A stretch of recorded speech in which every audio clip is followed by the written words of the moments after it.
First thing you want is a really sharp knife. Really, a fillet knife is really good for this. The first thing you can do is you can take the skin off. Some people like to keep it on, but I like my skin really crispy, and if I'm not going to put it in a what was called a cajachina, I'm going to put it in the oven. This kind of takes a lot longer to crisp up, so one of the easiest ways is to go ahead and use a sharp knife and get as much of the fat off your pork as possible, if you notice, and just work it around. And when you do that, at the end you'll see a nice piece of. Now you don't want to take all the fat off because that fat helps cook the meat inside the oven. So again, you're gonna have to kind of go around. You could also get this done at the butcher. When you go pick it up, you can ask them either to take the skin off, sometimes even take the bone off. My mom used to do it that way. She'd take the bone out because it would cook the pernil a lot faster. So we'll go ahead and kind of take all this stuff off really quick. Obviously, go ahead and press stop.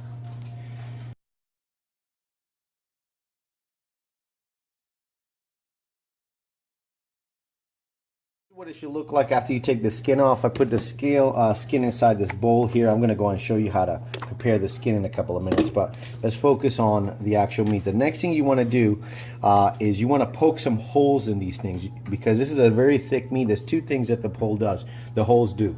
Number one, it lets you to get seasoning deep inside into the actual meat, so all pieces are flavorful, not just the outsides. Nothing worse than having a piece of meat where the outside's really tasty and the inside's just blah.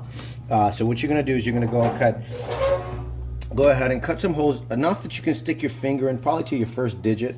Obviously it depends on the size of your finger, but you just want to kind of randomly, no real pattern there. Just remember there's also a bone in here, so you want to be careful with the bone. Like right now I'm hitting the bone, so I can't get that deep.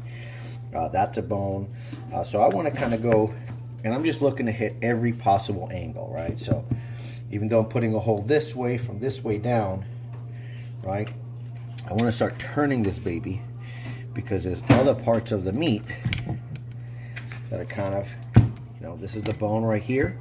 You can see the bone right there, right? So what you're going to do is you're going to kind of go there, and really just be careful, because obviously, this is a sharp knife, right? Okay, so there you go. Maybe a little that way, a little that way. There's no real rhyme or reason, but your rhyme or reason really is get as much of this stuff, much holes in there, so you can get as much seasoning in as you make this. Okay, and I'll just keep making more of those.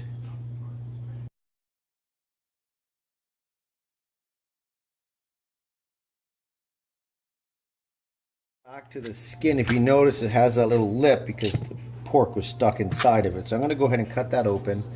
The reason for that is I want to have a nice flat piece. You can use the entire thing. My family, not all of the family, eats cuero. I know you can't believe it. So what I'm going to do is I'm just going to have a piece that's the right size for the people that I know are going to use it, or eat it, I should say. Okay, so you notice there's a lot of fat in here.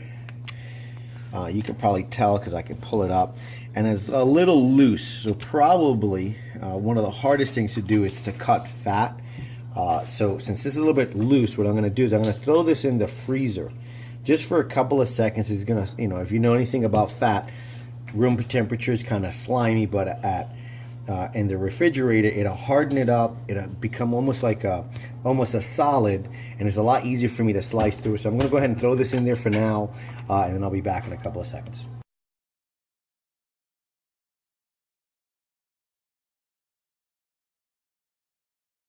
So, we're back to the holes. We haven't done anything. So what we're going to do is we like to wash. We use some vinegar. Any white vinegar will do. You want to use probably about a teaspoon, tablespoon, not a lot, but you could put some in the palm of your hand. You'll kind of see, you don't have to be exact with measurement here. What you're doing is you're rinsing it. What it does is it kind of brines, prepares the meat itself to really absorb the flavors you're about to put in. You can't go overboard, so be careful. Definitely don't want a vinegary tasting piece of pork. But again, just rub enough in. I'd say that was probably about a tablespoon total of vinegar. And just make sure. Again, that's one of the ways you just kind of, you also help destroy any bacteria that may have been forming while you're preparing, okay? Because bacteria, it starts growing really fast on this type of stuff, especially pork. So, all right, so that's really good. So now we're going to go ahead and transfer that in a second.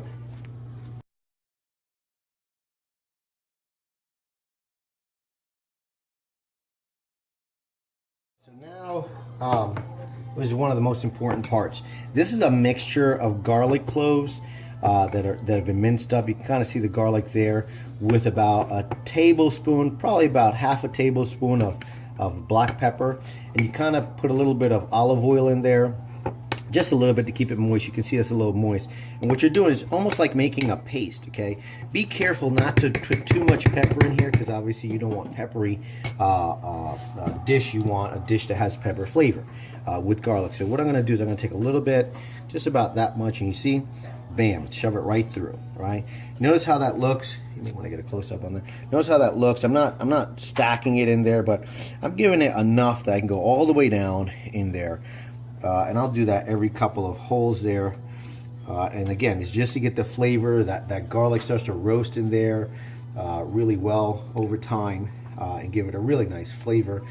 And anyone who's ever had a really good pernil, they love this part of the pernil because not every piece of meat has this little concoction, but you'll see how we do that. So we're going to go ahead and do that just about every single one of these little holes I can find. And I'm sure there's a ton of videos out there you can watch on how to make this. I'm making this more for my family, my children. You know, one day we're not going to be here, so hopefully they can reflect back on this video and go, man, I remember when Dad used to make blah blah blah. All right, and now they're able to go, how did he do it? Yeah, just like this. So I'm going to keep doing that, every single one of those holes. We have the pepper mix with garlic inside everything. There's still some a little left over. What you do, you take a little of this stuff and you just start kind of just, now once you have all the deep side, now you want to get some on the outside. You kind of just rub it in. It's almost like a rub for any of those that know how to do dry rubs.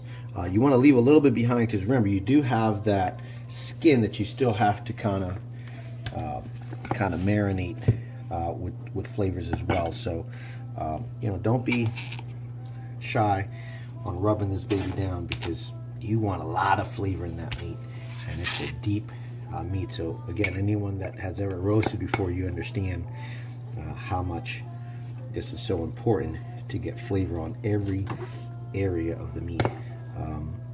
Notice I haven't used any salt yet, and that's because we're going to use some of the Spanish seasoning that we've used for centuries at this point as a community, Hispanic community, Puerto Rican community specifically. So I'm just going to go ahead and just rub all that fat. That fat's going to melt away and just be goodness that everyone enjoys later today. So there we are on the first part of the seasoning. Preferably you want to season a day in advance so it can marinate. I'm an 8-type personality, so that didn't happen. We're marinating now. I'm probably going to put it in the oven in the next 20 minutes. So let me go move on to the next seasoning part.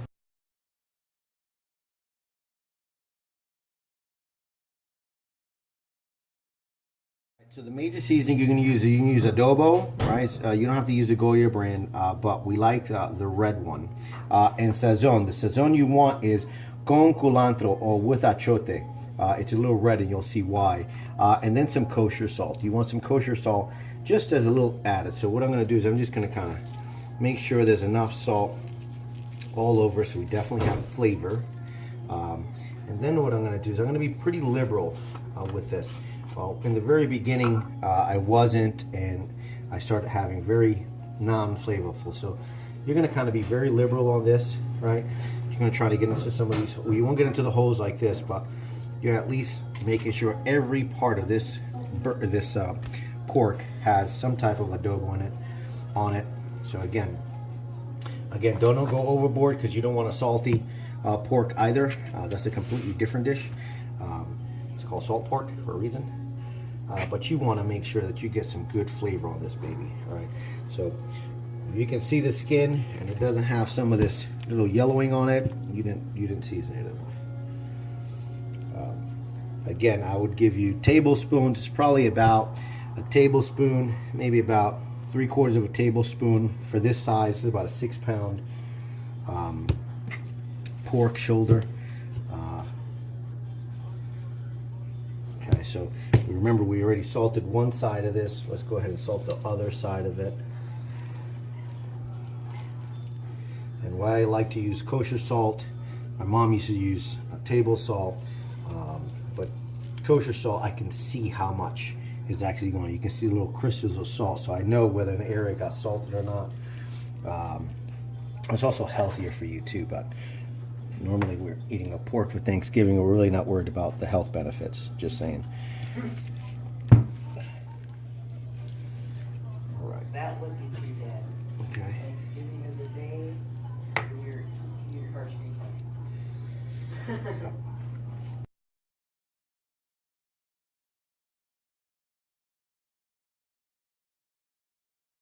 This size of a pork, which is again is almost 6 pounds, actually almost 7 pounds.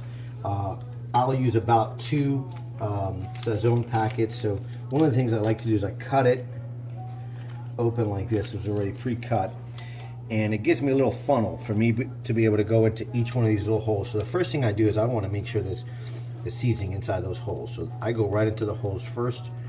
You notice that? Some people are like, oh, that's crazy. It just makes sure that everything has really good seasoning on it, okay? Then obviously once I have the holes, I'm gonna go sprinkle, and you can see with the orange, you can just see that the stuff is, this stuff is very strong season-wise, so you wanna make sure you have some, but you don't go crazy where this is like a caked on. But again, we're gonna kinda go here. There's a couple of holes I see. I'm gonna try to get that inside the holes. You see that? I'm trying to, I ran out of that one. See how quickly they just, boom. So we'll go ahead and cut another one. Again, still have that little funnel area to help control where this stuff is going, but I want to get in those spots, yeah. If there's a hole, if there's a crevice, if there's something, or if there's something that I can get this stuff into, I'm going to, right? So if I can fold a layer of fat out and roll it under, I'm all for it. See, even if it's not a hole, but hey, there's some seasoning gonna go in there, because that's where the goodness is coming from, right there. Let me go inside here. So I'm gonna keep going ahead and seasoning the rest of this. You kind of get the idea.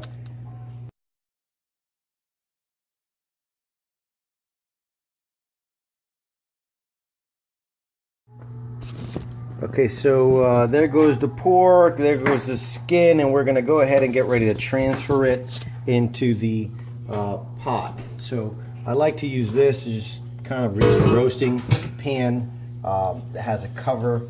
So we'll go ahead and put that down there. See all that liquid there? That has a bunch of great tasting seasoning, so we're just going to go ahead and pour that out. We don't want to miss any of that stuff. Even so much, look, I'll even take the bottom of this and just wipe it up like, wow, that's good stuff. And I'll throw that over the pig like that, kind of, and then there's still another piece over here. We'll go ahead and get some more of that goodness in there, yeah. All right, let's go ahead and flip that. So we'll go ahead and just throw that on there just like that. 2 nice big pieces of skin that are going to get cooked up later. Then one of the most, okay, so this is inside the roasting pan. One of the most important things, people miss this too, is you want to seal in as much of the heat that's going to come out. If you just put this cover just like that, it doesn't have a seal tight, so you're going to get vapor to come out, so it's not going to really keep all the juices in. So what you want to do to prevent that is you want to throw some aluminum foil over this baby. Obviously, make sure the aluminum foil can cut across, right? It's not going to be airtight, but it's going to be close to it. So I just kind of throw just like that, and then let the lid come over it, and really just seal it. So you notice it just seals right over. Then I just kind of just do that, all right? Kind of make sure it doesn't go anywhere. Go around the edges, all that good stuff. And now, We're gonna go ahead and put in the oven. The oven's already at 375, has been heating up. So we're gonna go ahead and just put that baby in there in 2 seconds, and then we'll see it just come to fruition.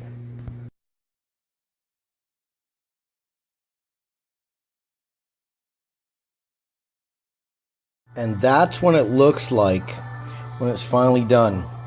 Nice and dark. You see a little gravy on the bottom. Make sure you put chicken stock in there so that you can save some of that gravy later, because that stuff has so much flavor. You can throw it in when you reheat for your sandwiches tomorrow. And this is still the cuerito. Still not hard yet because I'm going to put the broiler on. I'll show you what that looks like in a bit.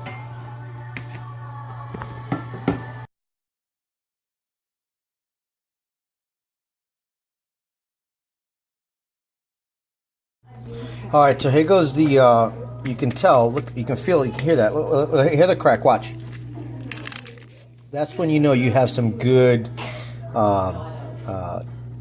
pork rinds right there. Watch, listen. Oh, yeah. Look at that goodness right there, look at that. Oh, yeah.